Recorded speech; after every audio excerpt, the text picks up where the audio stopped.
이번 한 달은 감사라는 주제로 여러분과 말씀을 나누게 됩니다. 감사하다. 감사라는 이야기 참 들을 때마다 기분이 좋습니다. 무언가를 도움을 줬을 때 감사합니다. 도와주셔서 감사합니다. 저와 함께 해주셔서 감사합니다. 부부간에도 그런 인사를 자주 하는지 몰라요. 나랑 살아줘서 고마워. 저는 이 이야기를 종종 하곤 하는데요. 자녀들이 해맑게 있는 모습 볼 때마다 감사하고, 또한 이렇게 세상에서 엊그제 눈이 내리는데 그걸 볼 수 있음에 감사하고, 건강함에 감사하고, 이 땅에 감사하지 않는 것이 아무것도 없다. 없는 것을 생각하면 매일매일 하루를 견디기 힘들 정도로 불편하지만 그 있는 것을 바라볼 때는 감사밖에 나오지 않는다. 오늘 말씀을 통해서 여러분들이 그 감사, 비록 우리에게 매일매일 주어지는 익숙한 하루하루이지만 하나님이 허락하시기 때문에 그 하루하루를 우리가 경험할 수 있음에 감사함으로 오늘 말씀에 집중하며 나아가길 소망합니다. 오늘 말씀의 제목 같이 한번 읽겠습니다. 시작. 도와주심에 감사라는 말씀의 제목으로 이 시간 살아계신 하나님 말씀 증거합니다. 저는 축구를 참 좋아합니다. 아마 우리 청년들은 이미 저의 축구 실력을 확인했습니다. 첫날 부상을 입긴 했지만 잠깐 뛰어도 어느 정도 뛰는지는 다 알고 있죠. 아마 청년들한테 물어보면 저의 실력을 명확하게 이야기해 줄 것 같습니다. 제가 가끔 한국이 그리울 때가 있습니다. 한국이 언제 그립냐면 국가대표 축구 경기하는 날이 조금 한국이 그립습니다. 그때 한국에 있었을 때는 국가대표 경기한다고 하면 치킨 사다 놓고 이렇게 청년들하고 혹은 지인들하고 축구 경기를 봤던 기억이 있는데, 미국에 있다 보니까 시간 맞추기도 좀 어렵고 그만큼 관심을 가질 수 없는 것이 사실입니다.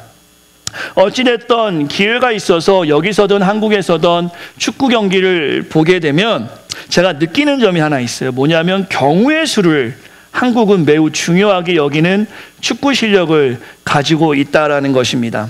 아니, 경우의 수를 빼놓고는 축구 경기를 이야기할 수 없는 수준이에요. 초등학교 때, 제가 국민학교 초등학교를 다닐 때나 대학 때나 지금도 한국은 경우의 수를 이야기하는 수준을 가지고 있습니다. 이런 기사들 많이 봤을 거예요. 한국 축구 어떻게 하면 16강 갈 수 있나? 한국 축구 이제 희박한 경우의 수만 남았다.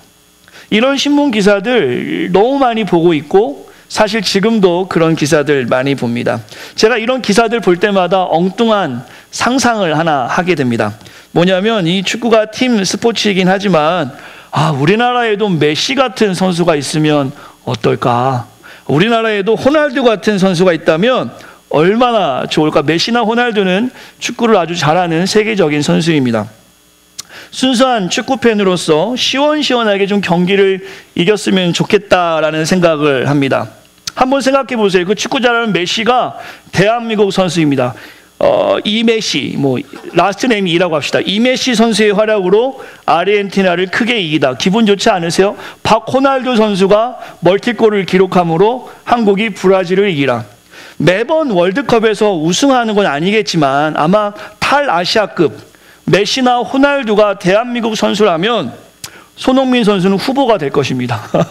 그렇지 않겠습니까? 그리고 우리나라는 조금 유럽 수준의 축구 경기를 함으로써 사람들에게 기쁨을 줄 수 있겠죠. 만약 우리가 축구 선수라면, 저와 여러분들이 축구 선수라면 우리와 같은 편에 메시가 있다면, 호날두 선수가 있다면, 그와 같은 편이라면 여러분과 저는 아마 그 선수들을 의지하고 경기에 나가 없던 자신감도 두세 배 분명히 생길 것입니다.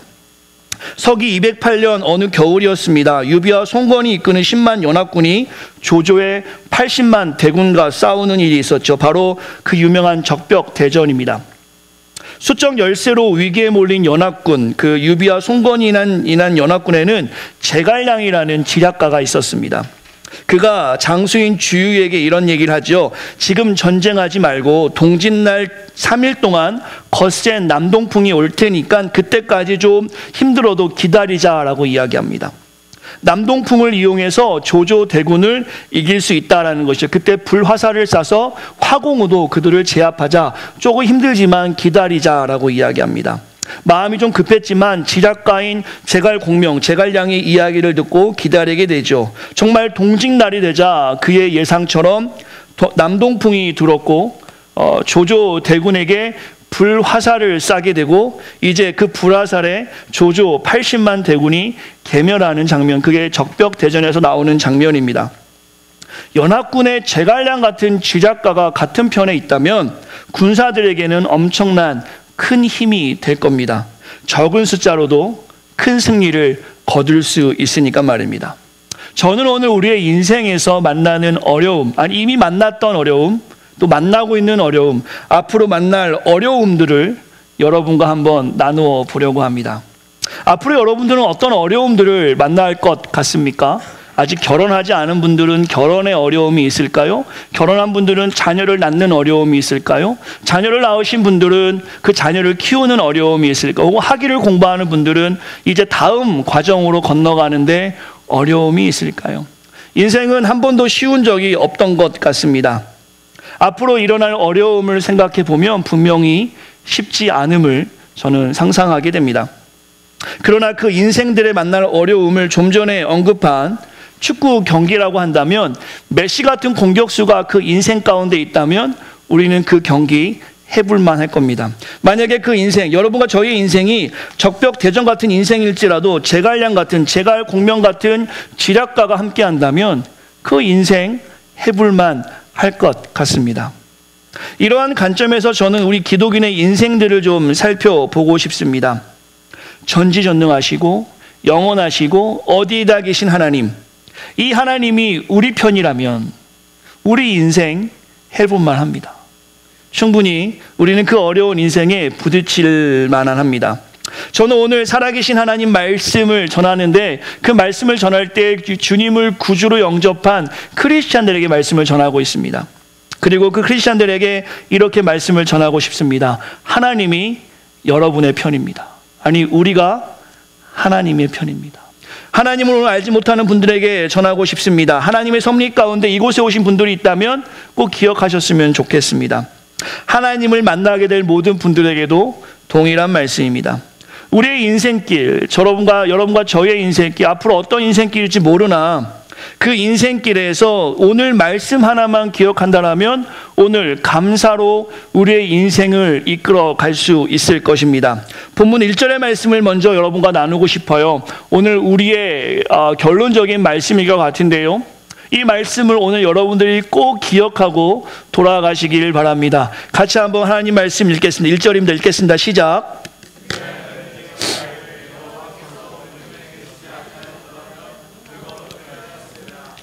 하나님께서 우리 편이지 않았더라면, 제가 쉬운 성경으로 이 부분을 다시 한번 읽어보면, 이스라엘아 너희들 알지 않냐? 하나님이 우리 편이 아니셨다라면 우리는 어떻게 되었을까? 오늘 시편 저자 다윗인데요, 그가 반문하고 있습니다. 하나님이 우리 편이 아니었더라면 우리는 어떻게 되었을까? 오늘 본문의 배경을 우리가 먼저 보았으면 좋겠는데요. 시편 124편은 다윗의 시로 알려져 있습니다. 다윗은 다 알고 계시죠? 그리고 그가 하나님의 도우심에 대해서 감사의 시로 오늘 본문이 쓰여져 있습니다. 그렇다면 이 시는 언제 쓰여졌는가? 두 가지의 이야기가 있습니다. 다윗이 바벨론과 전투 중에, 그가 전투 중에 매우 어려웠을 때 우리 골리앗과 다윗의 싸움을 사무엘상 17장에서 알고 계시죠?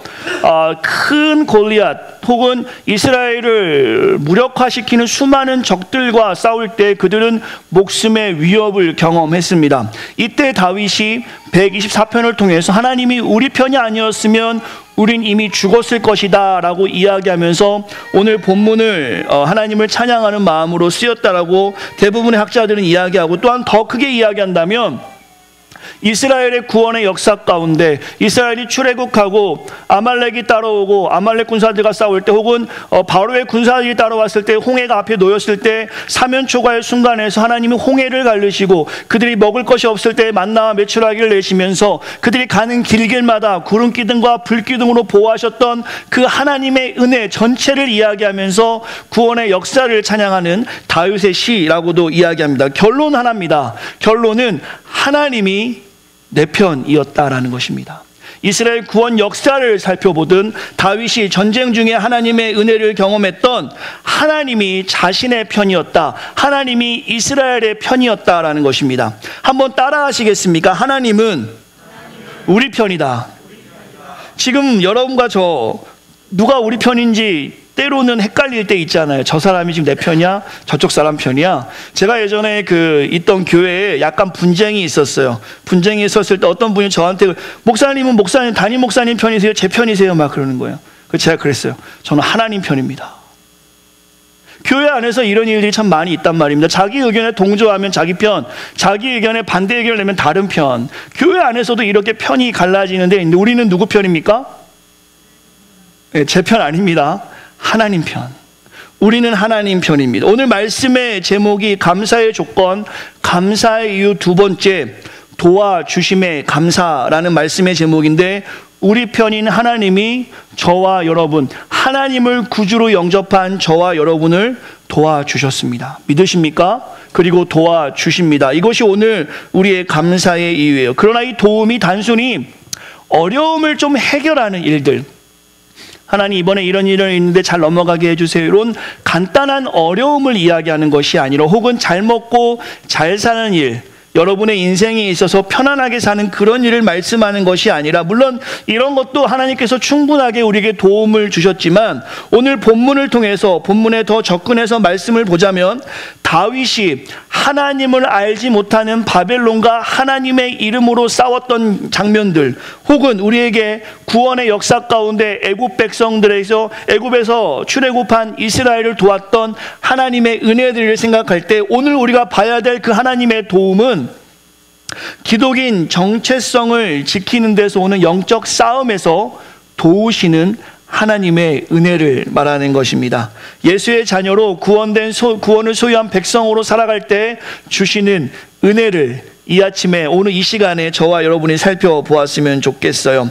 오늘 본문에 보시면, 만약 하나님이 이스라엘 편이 아니었다면, 만약 하나님이 우리 편이 아니었다면 어떤 일이 일어났겠습니까? 다윗의 고백에 보면요, 2절, 3절, 4절에 나와 있습니다. 2절에 보시면 원수가 공격했을 때, 원수가 진노했을 때, 분노했을 때, 이스라엘 향해서 불타는 마음을 가졌을 때, 3절에 보시면 이스라엘이 산채로 삼겼을 것이라, 마치 짐승에게 먹히는 것처럼 말입니다. 하나님이 이스라엘 편이 아니었다면 홍수가 삼키는 것처럼 우리는 삼킴을 당했을 것이다 라고 이야기합니다. 매우 어려운 상황을 이야기하면서 5절에 이렇게 이야기합니다. 같이 한번 읽겠습니다. 시작.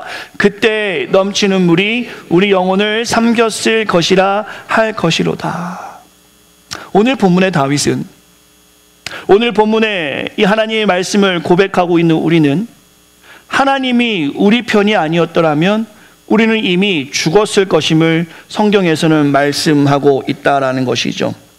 오늘 본문에서 시편 기자인 다윗은 하나님의 백성이 심한 공격을 받는 것을 묘사하고 있습니다.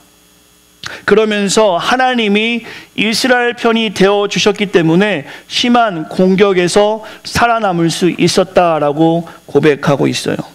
이것은 오늘날 우리에게 적용한다면, 21세기 우리에게 말씀을 적용한다면 예수의 이름으로 만나는 모든 사건들을 저는 이야기하고 싶습니다. 1세기 초 중반에 초대교회의 핍박이 대단했습니다.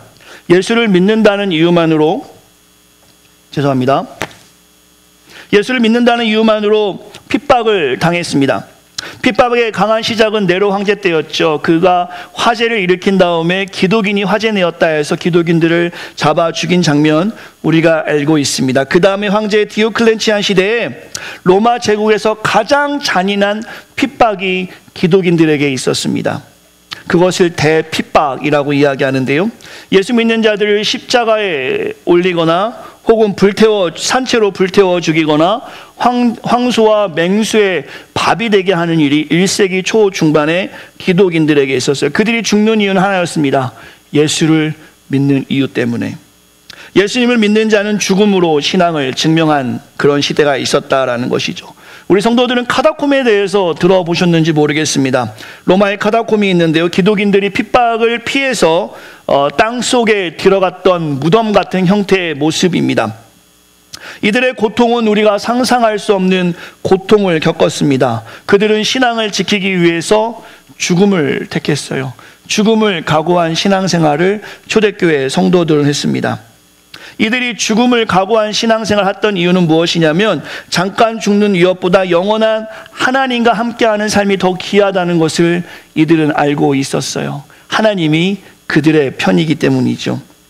말씀을 준비하면서 이들의 신앙들을 제가 살펴보았습니다. 다 이 시간에 나눌 수도 없고 오늘 본문에 관계된 내용이 깊지 않기 때문에, 다만 이들이 당한 고통들, 오늘 본문의 시편 저자인 다윗이 당한 고통과 다르지 않다라고 생각합니다. 그리고 우리가 만날 어려움, 특별히 기독인의 정체성을 가지고 살아가기에는 오늘 본문의 초대교회 성도들과 같은 고통이 분명히 우리에게 있을 것이다 라는 생각이 들었죠.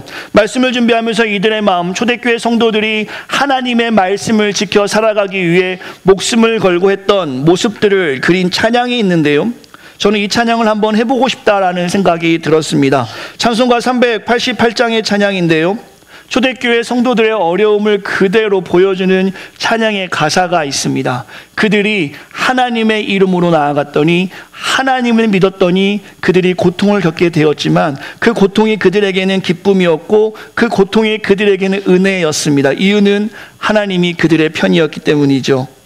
환난과 핍박 중에도 성도는 신앙 지켰네. 이 신앙 생각할 때에 기쁨이 충만하도다. 성도의 신앙 따라서 죽도록 충성하. 우리 2절 같이 한번 할까요? 옥중에 매인 성도나 양심은 자유 얻었네. 우리도 고난 받으면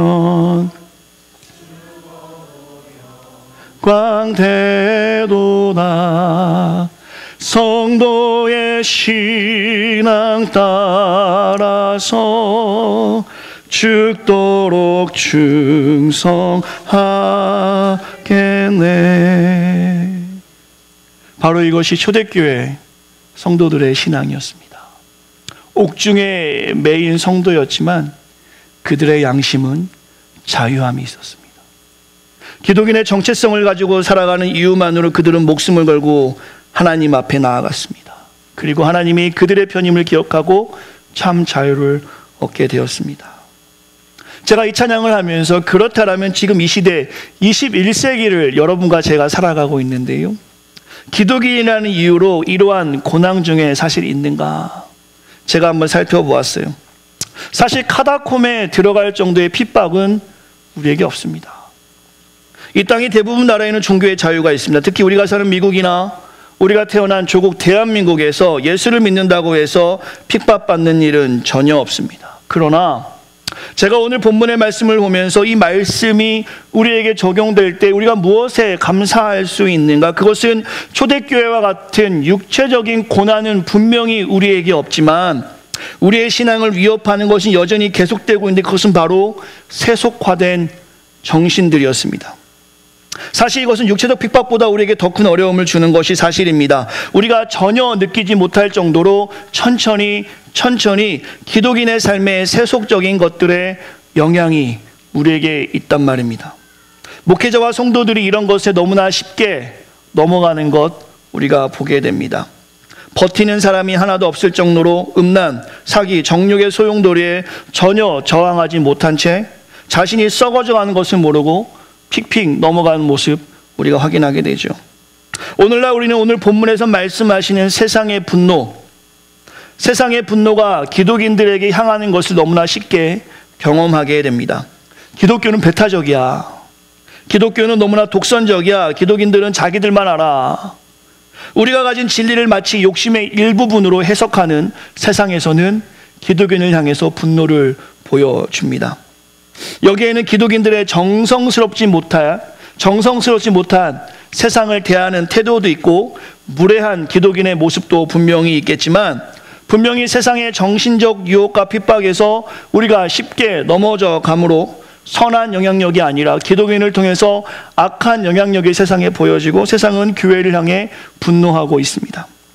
세상의 음란한 홍수가, 세상의 정욕의 급류가, 이생의 자랑들이 교회 안에도 가득하여서 교회 안도 세상과 다르지 않는 그런 모습을 여전히 우리는 가지고 있죠. 오늘 우리가 여기서 기독인의 정체성을 가지고 초대교회 성도와 같은 환난과 핍박 중에도 성도들이 신앙을 지키는 것처럼 살아가지 못한다라면 우리 기독인들은 너무나 쉽게 픽픽 넘어지고 잠식당할 수밖에 없는 정신적 혼란의, 정신적 핍박의 시대에 우리는 살아가고 있습니다. 오늘 말씀은 그래서 우리에게 매우 중요합니다. 오늘 본문을 본다면 다윗이 전쟁 중에 겪는 그 고통을 겪는 것은 아니지만 초대교회 성도들이 예수를 믿음으로 죽음을 각오하고 그들이 고통을 겪는 것은 아니지만 분명히 오늘날 우리가 기독인의 정체성을 가지고 살아갈 때 정신적 핍박을 받을 수밖에 없는 세상에 우리는 살아가고 있다는 것이죠. 이런 것들에서 우리가 자유케 되고 이겨내기 위해서 여러분과 제가 오늘 다윗과 같이 고백할 수 있어야 되는 것은 하나님이 우리 편이다. 하나님이 나를 도와주신다라는 중요한 명제라는 것이죠. 이 세상에 영적이지 못한 것이 우리에게만 공격하고 우리만 핍박하는 것이 아니라 여러분의 자녀, 여러분의 지인들, 여러분의 동역자들도 넘어뜨리고 있다라는 것이죠. 이런 것들에서 우리가 자유케 되기 위해서, 이런 것들에서 우리가 승리를, 여호와 라파, 승리를 선포하기 위해서는 살아계신 하나님이 저와 여러분과 함께 하시고 우리 편이라는 사실이 우리의 입술을 통해서 선포되어질 때 세상의 정신적 유혹에, 정신적 핍박에 우리가 승리할 수 있습니다. 이것은 우리에게 매우 중요한 일입니다. 왜냐하면 이 시간 저와 여러분들이 의지적으로 이 땅에서 이런 고백을 하지 못하고 살아간다면 우리 주님께서 하신 그 일이 세상에 증거되어질 수가 없습니다. 예수님이 하신 일이 무엇입니까? 그가 십자가를 지셨습니다. 왜 그는 십자가를 지셨습니까? 하나님과 동일한 본체이신 하나님께서 왜 이 땅에 인간의 모습으로 내려오셔서 십자가를 지신 것입니까? 그것은 우리를 자유케 하기 위해서입니다. 기독인으로서 우리가 사명을 가지고 살라라고 주님께서 그 일을 하신 것입니다. 하지만 우리가 하나님의 그 귀한 일을 기억하지 못하고 세상의 정신적 핍박에 너무나 쉽게 넘어져가 버린다면 우리는 하나님의 자녀로 사명을 감당할 수가 없습니다. 오늘 우리가 붙잡아야 될 것은 바로 하나님입니다. 주님이 함께함으로, 주님이 내 편 되심으로 기독인의 정체성을 지킬 수가 있습니다. 이스라엘 백성이 출애굽한 내용은 다 아실 것입니다. 출애굽 19장에서 보시면 하나님이 이스라엘 백성을 독수리같이 보호하셨다라고 말씀하고 있습니다. 독수리같이 이스라엘을 이끌었다는 말씀은 신명기 32장의 말씀에 보시면 우리가 알 수 있죠. 독수리는 자기 새끼를 보호합니다. 또한 자기 새끼를 새 중에 강한 새로 키우기 위해서 강 훈련을 시킵니다. 높은 하늘에 둥지를 만들어 놓고 둥지를 흔들어서 떨어뜨려 버립니다. 그 새는 살려고 날개짓을 하죠. 하지만 날 수 없습니다. 땅에 떨어지기 일보 직전에 독수리는 큰 날개를 펴서 다시 새끼를 받습니다.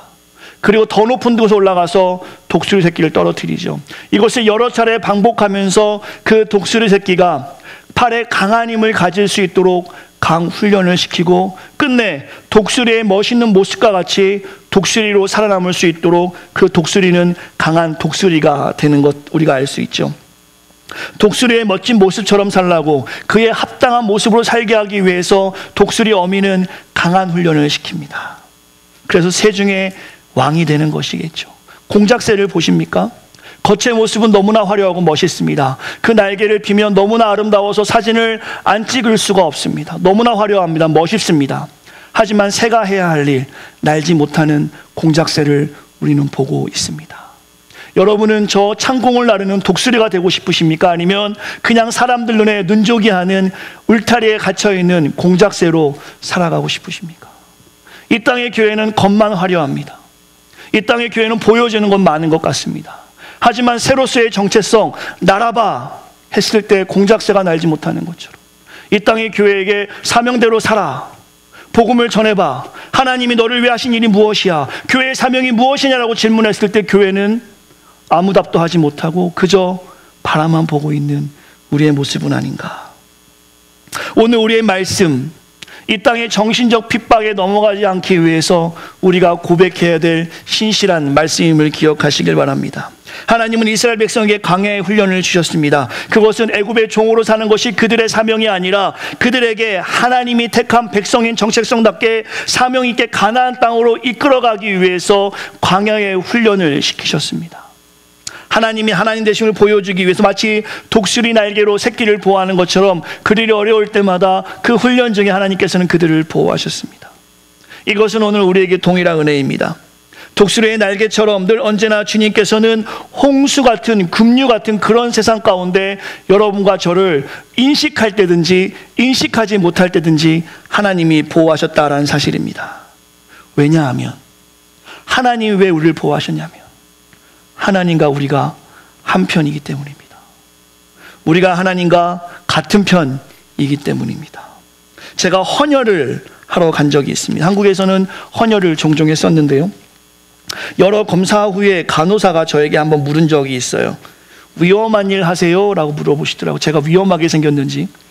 그런 질문에 제가 조금 궁금하기도 하고 장난기가 그 간호사분이 조금 아름다우셔서 몇 마디를 더 건져보려고 제가 위험한 일 하세요 해서 궁금해서 제가 그랬어요. 예, 위험한 일 합니다 라고 장난스럽게 장난기가 좀 많았습니다. 제 총각 때인데요. 간호사가 진지하게 또 묻는 겁니다. 무슨 일을 하시는데요? 왜요? 제가 또 대답했죠. 무슨 일 하시는데 위험한 일 하세요? 라고 간호사가 아주 친절하게 묻더라고요. 근데 제가 그 간호사의 눈과 모습이 너무 진지해서 제가 더 이상 장난칠 수가 없어서 위험한 일 안 합니다 라고 이야기했어요. 그때 간호사가 아니 무슨 일 하시는데요? 또 물으시는 거예요. 저에게 관심이 있었나? 지금 생각해 보니까 갑자기 왜 계속 물었지? 그래서 제가 대답했습니다. 신학생입니다 라고 이야기했어요. 전도사님이세요? 그러더라고요. 예, 그랬더니 전도사님은 위험하지 않아요 그러시더라고요. 네. 그리고 2007년도에 겪었던 일인데요.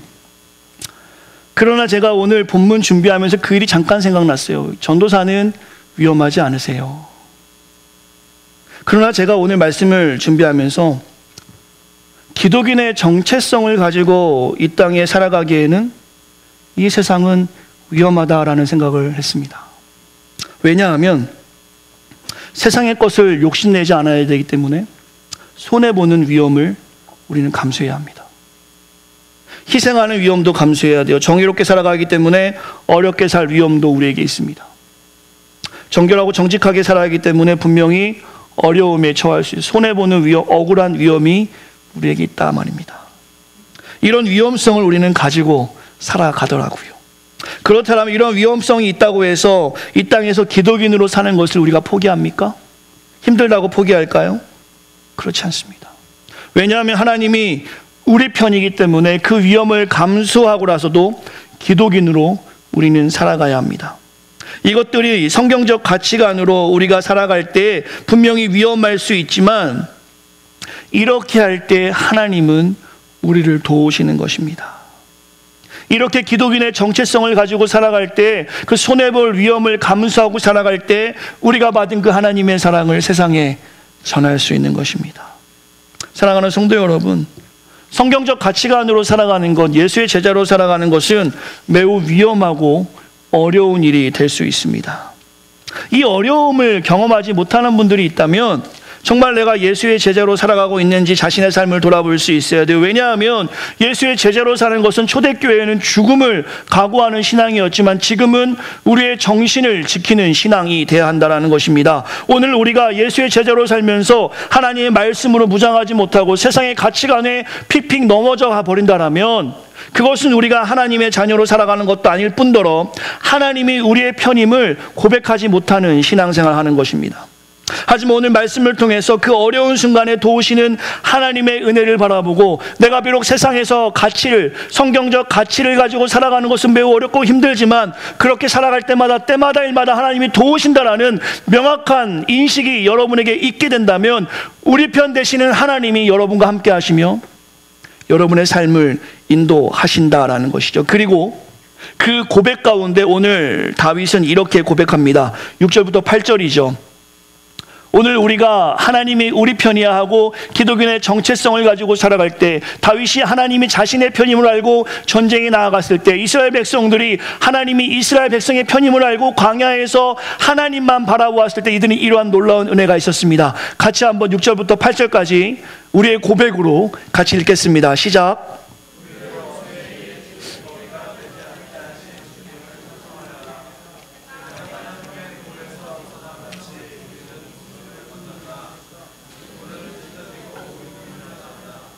천지를 지으신 주님이 우리를 도우신다. 하나님이 우리를 도우신다. 하나님이 내 편이시다. 내가 보고 있는 저 광야라는 하늘과 내가 지금 밟고 있는 이 땅이 하나님이 만드셨는데, 하나님이, 그 전지전능하신 하나님이 나를 돕고 계신다. 할렐루야. 우리의 인생길은 바로 저와 같습니다. 원수의 이에 찢길 수밖에 없는 인생입니다. 세상은 너무나 사납습니다. 너무나 어렵습니다. 여러분의 인생길에서는 한 번도 평안을 누릴 수 없을 만큼 인생은 매우 어려울 것입니다. 뭐가 잘 되면 뭐가 안 되고, 어쨌든 우리의 인생은 너무나 힘들 수밖에 없는 인생일 것입니다. 제가 감히 인생을 논할 수 있는 나이는 아니지만, 돈이 있다고 해서, 건강이 있다고 해서, 명예가 있다고 해서 그 사람이 행복하지 않음은 우리 모두가 분명히 알고 있는 이야기들이죠. 그러나 저 원수의 이가 우리를 찢을지언정 우리가 하나님 안에 거하기만 하면 하나님이, 천지를 지으신 하나님이 우리를 도우신다는 다윗의 고백이 우리의 고백이 될 것입니다. 그 이유는 하나님이 우리 편입니다. 요즘 제가 재밌게 보는 드라마 하나가 있습니다. 종영됐는데 아직 다 보지 않았습니다. 이병헌과 김태리 주연의 미스터 선샤인. 이 드라마 잘 만들었습니다. 웰메이딩입니다. 제가 생각할 때 이제 봐서 언제 다 볼지는 모르겠습니다. 그냥 그 상황을 제가 좀 보고 있는데요, 제가 그거 보면서 되게 멋있는 말 하나를 보게 됩니다. 일본이 한국을 지배하는 그 상황이죠. 조선 후기에 일본이 조선을 지배할 때 조선의 정신을 위해서 힘을 냈던 사람들이 있습니다. 누굽니까? 의병들입니다. 의병들이 목숨을 걸고 일본의 무력에 저항하는 모습을 그 드라마에서는 그리고 있는데요, 이때 멋있는 말 하나가 나옵니다. 그 장포수라는 사람이 했던 말인데요, 한번 제가 읽어드릴게요. 듣고 잊어라. 그들은 그저 아무개다. 그 아무개들 모두의 이름은 의병이다. 이름도 얼굴도 없이 살겠지만 다행히 조선이 훗날까지 살아남아 유구히 흐른다면 역사의 그 이름 한 줄이면 된다. 그 아무개들 모두의 이름은 의병이다. 위험한 줄 알지만 의병들은 아닌 것을 아니라 이야기하기 위해서 목숨을 걸고 싸웁니다. 그리고 누군가가 여전히 싸우고 있음을 알리기 위해서 그들은 힘을 다해 싸우는 장면을 우리가 그 드라마에서 혹은 우리가 역사적인 책을 통해서 볼 수 있죠.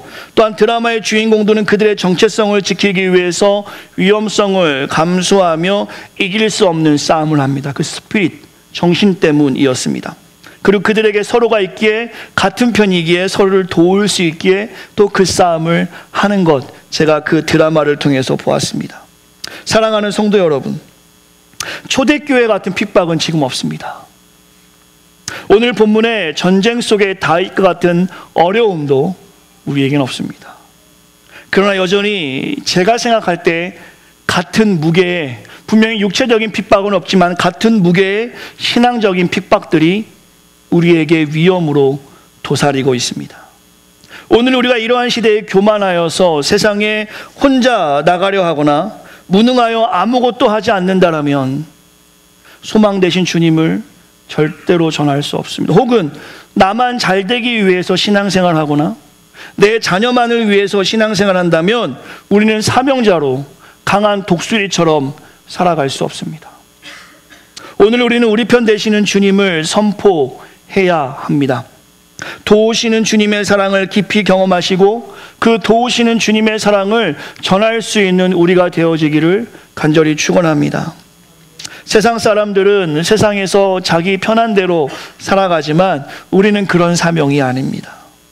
도와주심에 감사할 이유가 참 많이 있지만 오늘 기억해야 될 것, 이 땅에 참 어려운 일들 많이 있지만 그것을 도와주시는 것이 아니라 우리의 스피릿, 우리가 하나님을 만나서 그 기독인의 정체성을 가지고 살아가는 데 있어서 하나님이 그 정체성을 잃지 않도록 우리에게 자부심을 가질 수 있도록 하나님이 우리 편 되어서 도와주신다는 사실을 기억해야 합니다.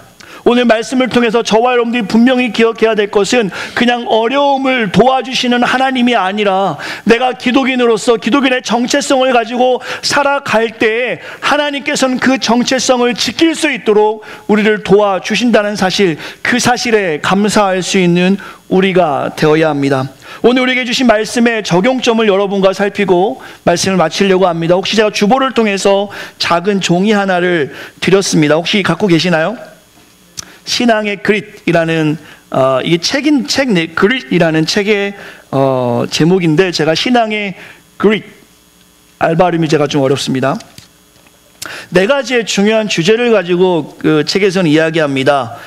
성장을 이야기합니다. growth, 회복, resilience라고 얘기하고요.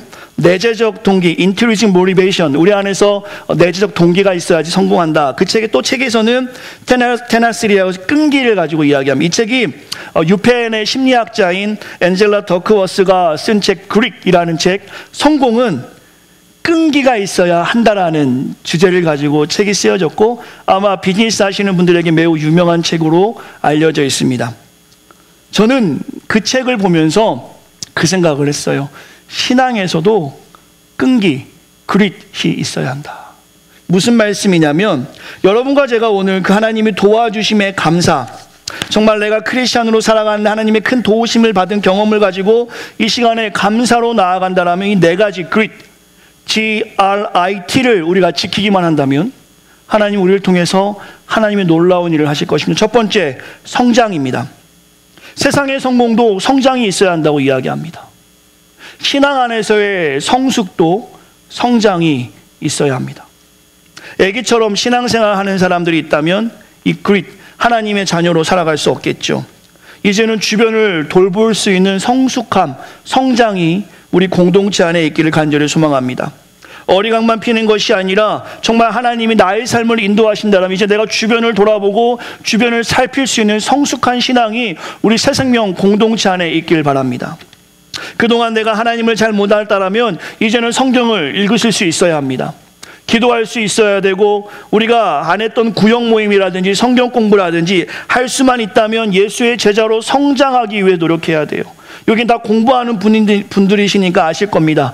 1학년 때와 2학년 때와 3학년 때, 4학년 때, 박사 1년차와 박사 4년차는 분명히 달라야 합니다. 성장해야 졸업하고 학위를 받는 것이죠. 사명자의 삶도 똑같습니다. 예수 믿는 지 1년 됐으나, 예수 믿는 10년 됐으나 예수님을 닮아가는 모습이 전혀 없다라면 우리는 신앙 안에서 성장할 수 없다라고 이야기할 수 있겠죠.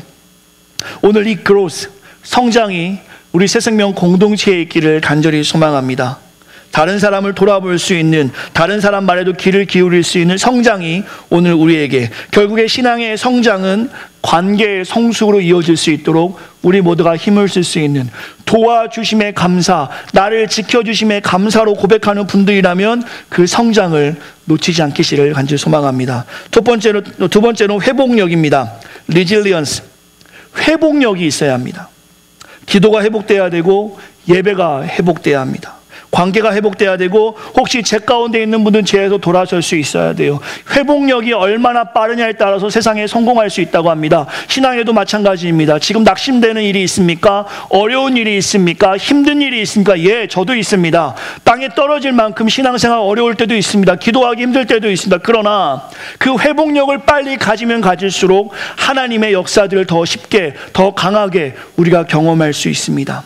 회복하시길 바랍니다. 세 번째로는 내재적 동기를 그릿이라는 책에서 이야기하고 있습니다. intrinsic motivation, 내재적 동기라는 것은 외부 요인, 선물을 주어서 뭘 잘하는 것이 아니라 자신에게 자연스럽게 발생하는 동기를 가지고 그 일을 잘할 수 있다라고 이야기합니다. 이것은 무엇이냐면 신앙의 본질을 이야기합니다. 여러분이 신앙의 본질에 집중하시기 바랍니다. 외부 요소에 집중하지 마세요. 내가 이거 하면 용서하고 늘어서 우리 구역자님이 이뻐하겠지, 내가 이거 하면 밥을 한 공기 더 먹겠지, 이게 아니라 본질, 내가 어떻게 구원받았고 하나님은 나를 위해서 무엇을 하셨고 기도는 어떻게 해야 되는 것이며 내가 신앙인의 본질 가운데 어떻게 살아야 하는지 내재적 동기를 강하게 하시어서 모티베이션 크리스찬, 셀프 모티베이션 크리스찬, 누가 무엇을 해서 크리스찬이 되는 것이 아니라 하나님의 은혜 가운데 내재적 동기를 가지고 하나님 사역에 적극적으로 참여할 수 있는 우리 모두가 되길 간절히 소망합니다. 신앙생활을 신바람 나게 하기 위해서는 본질에 집중하는 신앙생활을 할 수 있어야 합니다. 주변에 흔들리지 마세요. 사람 보고 교회 다니는 거 맞습니다. 충분합니다. 목사 보고 교회 다니셔야 돼요. 목사가 엉망이면 교회를 떠나셔야 합니다. 저는 이게 맞다고 생각해요. 그러나 그것만으로 교회 다니는 것이 아니라 구원의 은혜. 나는 죄인이었는데, 나는 하나님 앞에 고개 들고 나올 수 없는 죄인이었는데, 나는 감히 이 땅에서 아무것도 할 수 없는, 하나님과 인사할 수 없는, 만날 수 없는 죄인이었는데 그가 십자가를 지심 물과 피를 다 내어 쏟으심으로 영원한 사망에서 영원한 생명을 얻었다는 사실을 여러분이 고백하신다라며 오늘 이 시간에 셀프 모티베이션 크리스천으로 누구를 통해서 내가 신앙이 성장하는 것이 아니라 스스로 하나님과 깊이 교제할 수 있는 내재적 동기가 가득할 수 있는 사랑하는 온 성도가 되시기를 간절히 축원합니다. 영리가 아니라 유행이 아니라 진실한 크리스천으로 우리는 서야 합니다. 이것이 신앙의 본질에 집중할 때 우리가 하나님 앞에 기독인의 정체성을 가지고 나아갈 수 있겠죠. 네 번째, 끈기입니다. 테나시티, 끈기. 성장이 더딜 수 있습니다. 열심히 하는데 왜 성장하지 않지?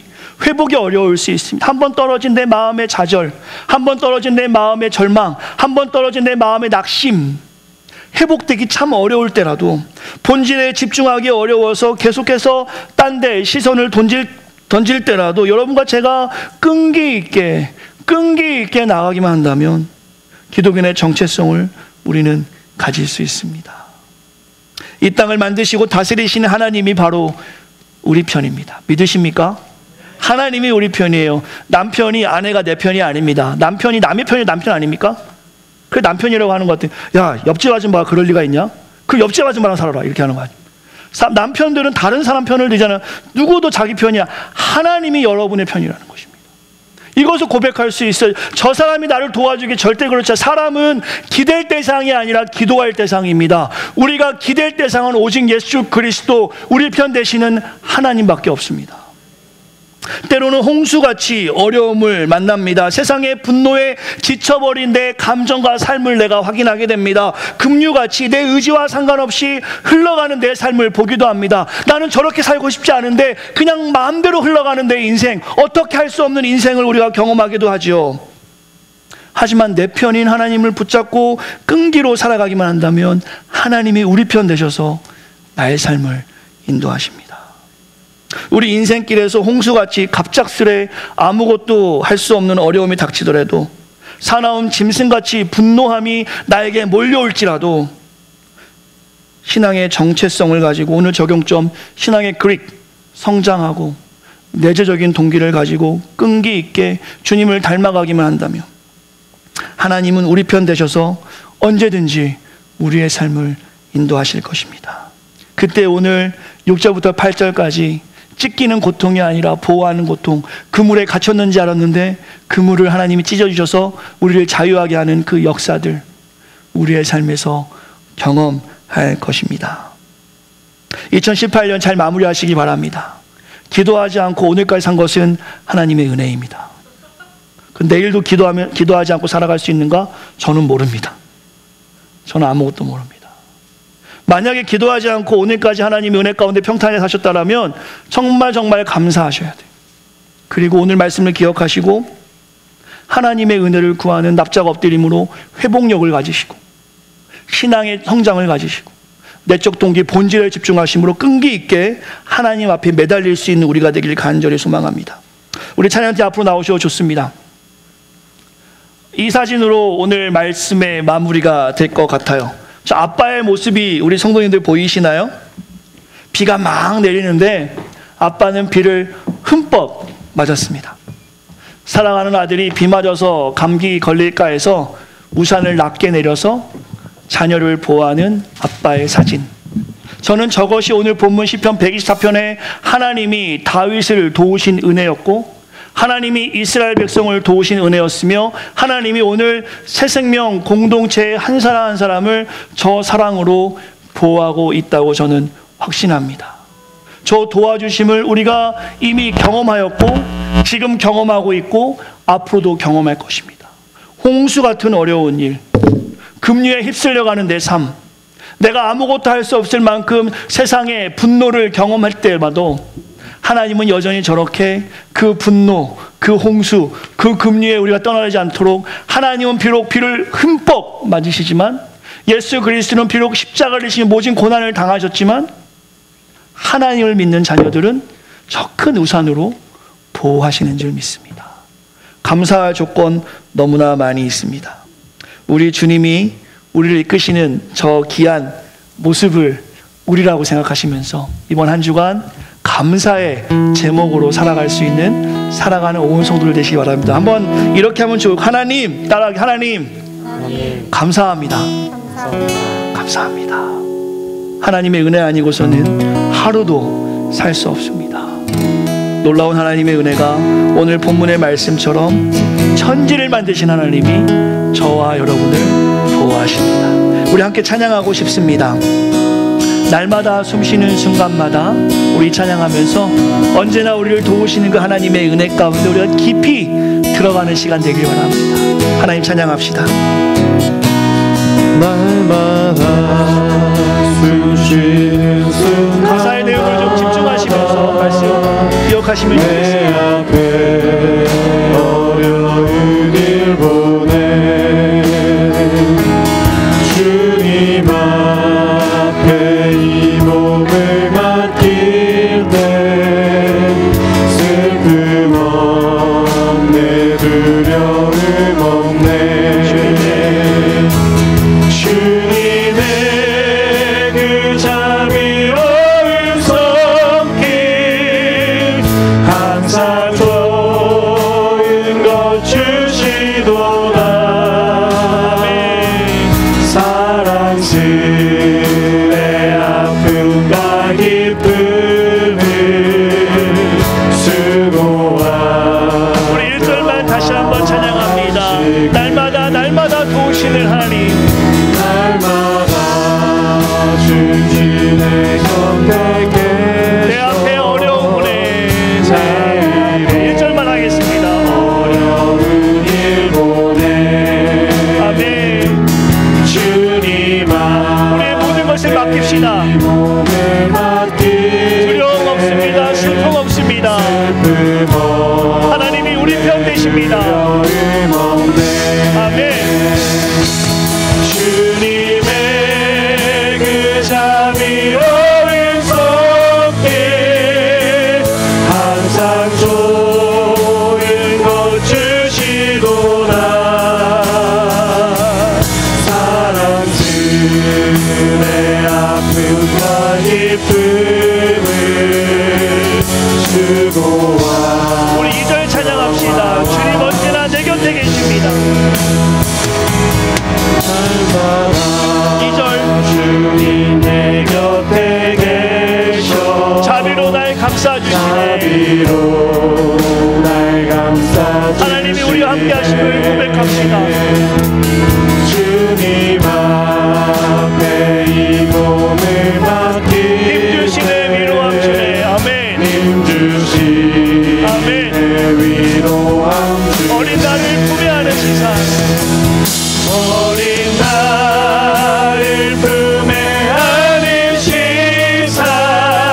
원합니다. 하나님이 우리의 삶 핸들하십니다. 우리의 삶 보호하십니다. 앞길 우리의 인생 하나도 알 수 없습니다. 어떻게 인생이 풀어져 갈지 저와 여러분 전혀 알 수 없습니다. 그러나 하나님 약속하셨습니다. 우리의 삶을 살피신다 약속하셨습니다. 오늘 우리가 해야 할 일은 성장과 회복과 신앙의 본질에 집중하며 끈기를 갖는 일입니다. 신앙의 그릿, 저와 여러분들이 강력하게 갖고 있으므로 보호하시는 그 하나님 은혜 가운데 충만한 은혜를 경험하고 우리만 이 땅에서 잘 먹고 잘 살아가는 것이 아니라 세상에 나가서 그 사랑 전하기 원합니다. 세상 사람들 많이 불안하고 많이 어렵습니다. 인생의 앞길 직장 하나 얻어지지 않아서 매우 분주하게 살아갑니다.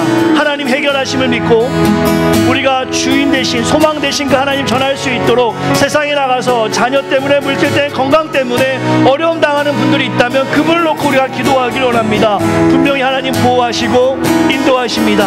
하나님의 귀한 사랑 가운데 이 시간 여러분 소망 갖기를 원합니다. 위로받기를 원합니다. 마음을 다해서 도와주시는 그 은혜에 감사하는 마음으로 함께 같이 기도하도록 하겠습니다. 기도합시다.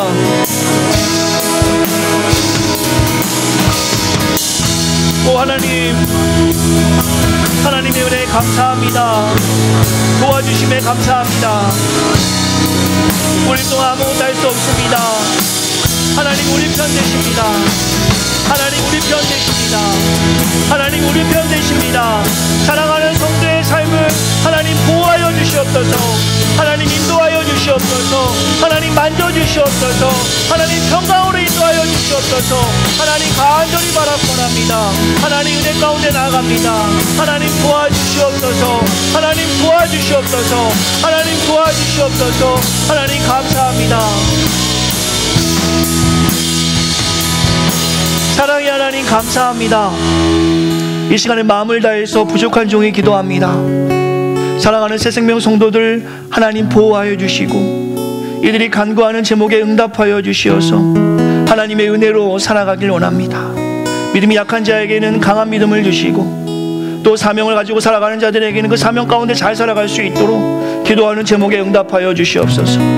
세상은 홍수와 같이 분노함같이 짐승같이 사나운 이빨과 날카로운 발톱을 가지고 나올지언정 하나님의 보호하심을 경험한 우리는 하나님이 우리 편 되심을 기억하고 이 시간 나아가길 원합니다. 사랑하는 성도들 보호하여 주시고 인도하여 주시고 2018년 한 해를 잘 마무리하게 하시며 2019년 올해보다 더 큰 은혜가 강력한 한 해가 되게 하시고 최고의 한 해가 될 수 있도록 지금부터 잘 준비하길 원합니다. 사랑하는 성도의 삶을 주장하여 주시고 자녀들의 삶을 주장하여 주시고 학업과 직장과 사업장과 이들이 마음의 소원을 가지고 나아가는 그 모든 제목에 응답하여 주시어서 날마다 도우시는 은혜가 이들에게 충만케 하시고 그 충만한 은혜를 경험할 때 혼자만 가지고 살아가는 것이 아니라 서로에게 나누고 베풀 수 있는 넉넉함도 우리에게 허락하여 주시옵소서.